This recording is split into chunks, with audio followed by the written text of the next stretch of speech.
క్రైస్తలో ఈరోజు దేవుని యొక్క వాగ్దానము కీర్తనల గ్రంథము 147వ కీర్తన 3వ వచనం. గుండె చెదరైన వారిని ఆయన బాగు చేయవాడు. దేవుడి వాక్యం దీవించును గాక. ఆమేన్. అవునండి, మన దేవుడు గుండె చెదిరిన వారిని బాగు చేసే దేవుడై ఉన్నాడు. గుండె ఎప్పుడు చెదిరిపోతుందండి? కష్టాలను బట్టి, నష్టాలను బట్టి, ముఖ్యంగా ఇతరులను మనల్ని మాట్లాడుతున్న మాటలను బట్టి గుండె చెదిరిపోతుంది.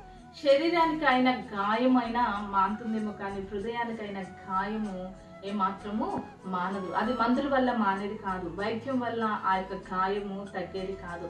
ఎవరైతే అలా గుండె చెదిరి ఉన్నారో వారిని దేవుడు ఏం చేస్తా అంటున్నాడు? బాగు చేస్తాడండి. గుండె చెదిరిన వారిని బాగు చేసేవాడు, వాళ్ళ గాయములు కట్టువాడు మన దేవుడై ఉన్నాడు. ఏ విషయంలో, ఎవరిని బట్టి, ఏ పరిస్థితిని బట్టి నీ గుండె చెదిరిన పరిస్థితిలో నువ్వు ఉన్నావో కానీ నిన్ను బాగు చేయ గొప్ప దేవుడు నీకు ఉన్నాడండి. అధైర్యపడుతూ, కృంగిపోతూ, బలహీనమయ్యి చెదిరిపోయిన నీ యొక్క హృదయాన్ని, నీ యొక్క గుండెను బాగు చేసే దేవుడు నీకు ఉన్నాడు. కాబట్టి పరిస్థితులను బట్టి, నిన్ను ఏదైతే చెదిరిన పరిస్థితి నీకుందో ఆ పరిస్థితిని బట్టి, ఎవరైతే నిన్ను ఆ యొక్క పరిస్థితికి అప్పచెప్పారో, గుండె చెదిరిన పరిస్థితికి ఎవరి ద్వారా నువ్వు వచ్చావో వారిని బట్టి కృంగిపోక, గుండె చెదిరిన వారిని బాగు చేసే దేవుడు నీకున్నాడని, చెదిరిన నీ పరిస్థితిని బాగు చేసే దేవుడు నీకున్నాడని గ్రహించి దేవుని బట్టి సంతోషించు.